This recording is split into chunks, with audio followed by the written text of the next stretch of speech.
Hi friends, आज जो chapter हम पढ़ेंगे वो है फिगर ऑफ स्पीच का पहला चैप्टर हम ले रहे हैं आज एलिट्रेशन।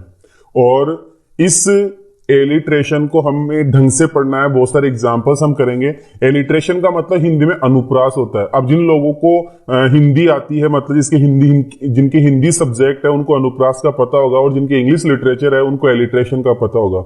बट जो लोग हिंदी से और इंग्लिश से दोनों से सब्जेक्ट्स का इनको जिनको पता नहीं है उनके लिए ये बहुत अच्छा वीडियो हो सकता है।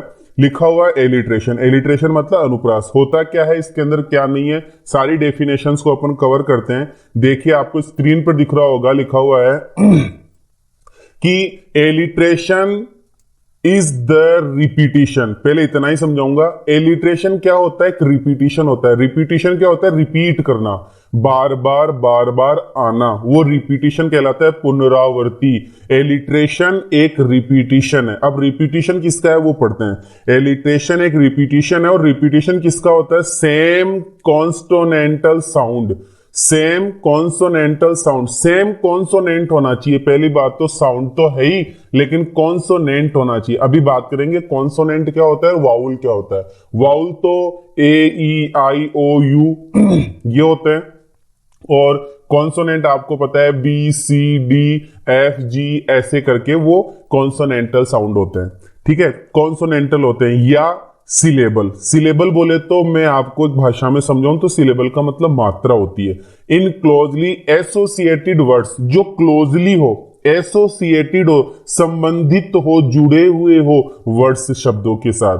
तो ये जितनी भी बड़ी परिभाषा यहां लिखी हुई थी, इसका मीनिंग मैं कहूं तो सिर्फ इतना ही है कि कोई भी लेटर, जैसे मान लो कोई शब्द लिखा मैंने, बी ओ वाई, बॉय लिखा, ठीक है, और बॉय के बाद में लिख दिया B A double T L E, better लिख दिया। फिर आगे जाकर मैंने लिख दिया B R U T L E, brutal, ठीक है, टी एल ब्रूटल लिख दिया। इसके बाद में मैंने लिख दिया जैसे बी आई टी, बिट लिख दिया, ठीक है, बिट लिख दिया।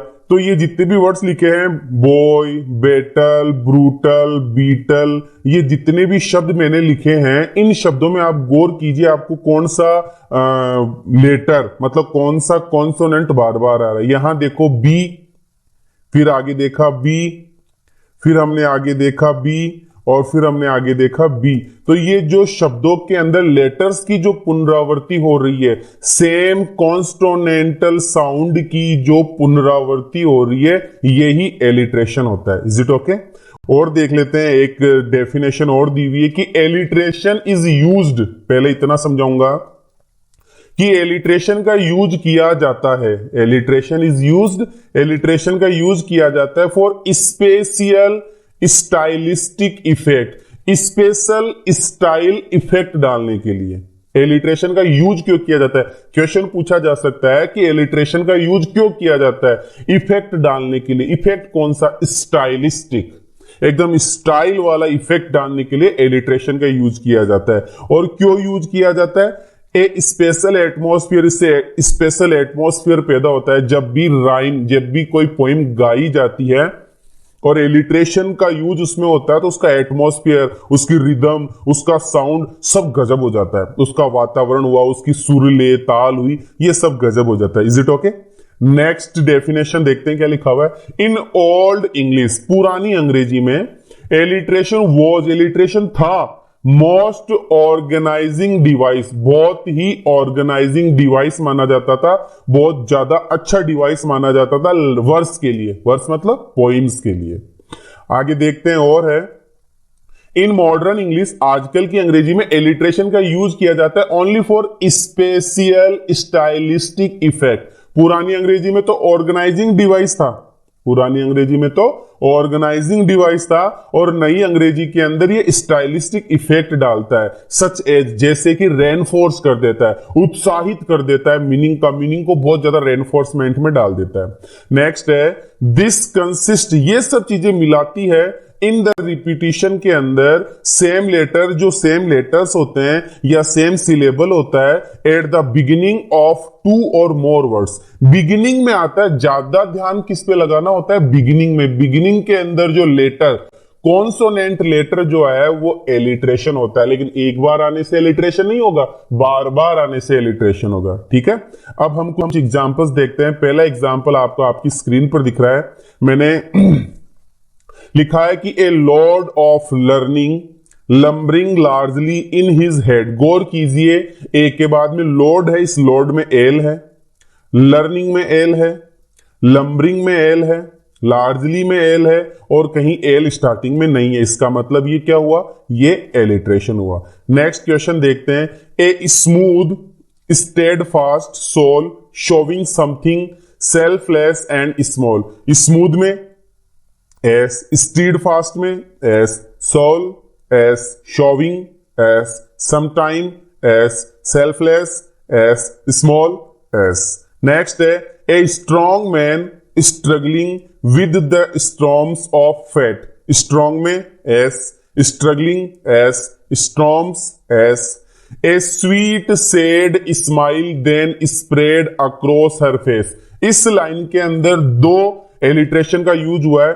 एक तो सबसे पहले आप जो येलो लेटर में लिखा हुआ वो ए है, और आगे जाकर अक्रॉस आ रहा है वो भी ए है। इसके अलावा बात करें तो स्वीट में, सेड में, स्माइल में एंड स्प्रेड में, सब में एस की पुनरावृत्ति हुई है, एस लेटर की, एस कॉन्सोनेंट की रिपीटिशन हुई है।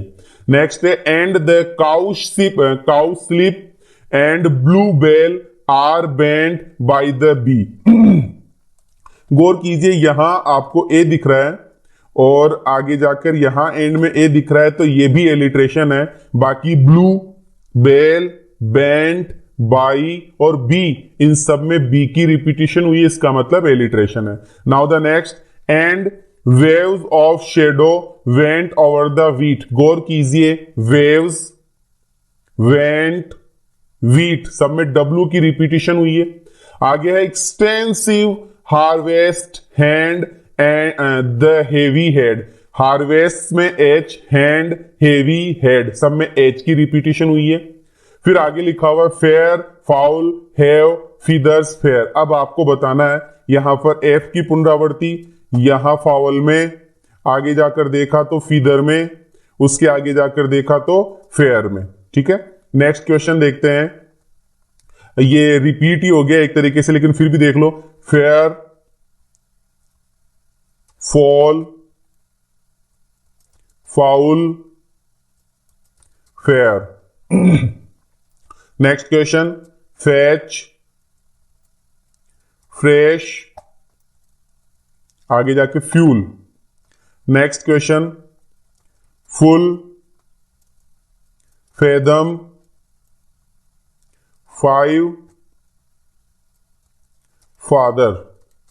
इनके अंदर भी एफ की रिपीटिशन हुई है। आगे लिखा हुआ है ही में एच, हैप्पी में एच, हियर में एच। नेक्स्ट क्वेश्चन देखते हैं। He stood and stared at something sublime. समझ में आ गया हमें ठीक से, एस, यहां जाके देखा तो स्टेयर्ड, फिर आगे जाकर देखा तो समथिंग, और फिर आगे जाकर देखा तो सबलाइम।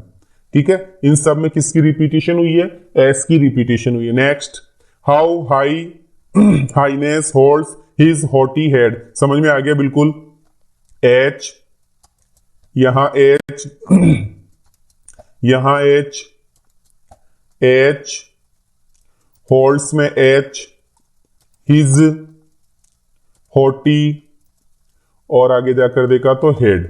इन सब में एच की रिपीटेशन हुई है। Now the next, it is mightiest in the mightiest. आपको बिल्कुल समझ में आ गया, मैं समझ सकता हूं ये बात। माइटीएस्ट, आगे जाकर फिर माइटीएस्ट, इसका मतलब एस की, एम की रिपीटेशन हुई है। अगला देखते हैं।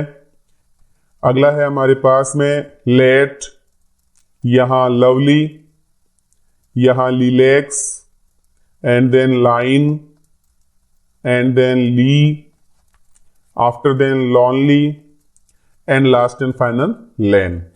सब में एल की रिपीटेशन हुई है। आगे देखते हैं proud, P, prude, P, and peacock, P. Now the next, round, R, and then round, R, and then rugged, R, rock, R, ragged R, आगे लिखा हुआ है rascal R, and last and final rain आपको दिख रहा है, सब में आर की रिपीटेशन हुई है। नेक्स्ट जो क्वेश्चन है इसके अंदर भी आप देख सकते हैं रुइन या रुइन, आगे लिखा हुआ है रुइन के बाद में रथलेस, इन दोनों इस सेंटेंस में आर की रिपीटेशन हुई है। नेक्स्ट है सी में एस की रिपीटेशन हुई है, सेंग में एस की रिपीटेशन हुई है, सॉन्ग में है, एंड देन सिक्स में एस की रिपीटेशन आपको देखने को मिल रही है। नेक्स्ट है शिप में एस की रिपीटेशन, एंड देन सिंग्स में एस की रिपीटेशन, स्कीपर में एस की रिपीटेशन, और सेव्ड में एस की रिपीटेशन। लिखा हुआ है स्लो एस, आगे जाकर देखा स्टेडी एस, और विंस द रेस, और कुछ है नहीं, तो इसमें एस की रिपीटेशन आपको देखने को मिलती है। नाउ द नेक्स्ट क्वेश्चन आप देख सकते हैं बोर्ड पर कि दैट में टी की रिपीटेशन, लेकिन ये नहीं है। आगे जाकर देखा तो ड्राई बिल्कुल डी लिखा हुआ है, ड्रगरी यहां डी लिखा हुआ है, डेस्क यहां डी लिखा हुआ है, आगे जाकर देखा डेड में डी लिखा हुआ है, और ये हमारी डी की रिपीटेशन हुई है स्टार्टिंग में। आगे लिखा हुआ है the loveliest lady in the इलेन land was Helen, तो जो एल एल शुरू में आ रहा है वो रिपीटेड है, लवलीएस्ट लेडी, और आगे जाकर देखा तो लैंड, ये इसमें एल की रिपीटेशन हुई है, इसका मतलब ये एलिट्रेशन है। Now the mighty mind my master convey आपको पढ़ते ही पता चल गया होगा। अब मैं ये समझ सकता हूं कि आपको एलिट्रेशन में कोई प्रॉब्लम नहीं होनी चाहिए। एलिट्रेशन एक बहुत गजब का इफेक्ट डालता है पोइम के अंदर, और ये रिपीटिशन करता है लेटर्स की, कॉन्सोनेंट साउंड होते हैं, कॉन्सोनेंट जो सिलेबल होते हैं उनकी रिपीटिशन करता है। आपको इतने एग्जाम्पल आपने कर लिए तो मैं ये मान सकता हूं आपको सारे समझ में आगे देखते हैं। लिखा हुआ है short and then simple, simple के बाद में लिखा हुआ है stories, after then scum, okay completed. आगे लिखा हुआ है स्नेक, स्नेक के बाद में आगे लिखा हुआ है स्लेप्ट, स्लेप्ट के बाद में आगे लिखा हुआ है स्प्रे, ठीक है। और आगे और बढ़ते हैं, लिखा हुआ है time and tide waits for none, में टाइम में टी आ जाएगा, टाइड में फिर टी आ जाएगा, दो लेटर्स की रिपीटेशन हुई है। और अब हम लास्ट स्टेज पे आ चुके हैं, ये हमारा सेकंड लास्ट एग्जाम्पल है, टिट फॉर टेट में टी की रिपीटेशन हुई है। और आगे देखें तो where there is a will there is a way, तो इसके अंदर अपन बात करेंगे एक तो डब्ल्यू के बाद में फिर आगे जाकर देखा तो एक ये भी हो सकता है, देयर में टी आ गया, फिर आगे जाकर डब्ल्यू आ गया, फिर आगे जाकर टी आ गया, और फिर लास्ट एंड फाइनल फिर से डब्ल्यू आ गया। तो ये सारी रिपीटेशन हो गई। तो आपको एलिट्रेशन बहुत अच्छे से समझ में आ गया होगा। अगर आपको ये चैनल अच्छा लग रहा है तो आप इसको सब्सक्राइब कीजिए, वीडियो को लाइक कीजिए।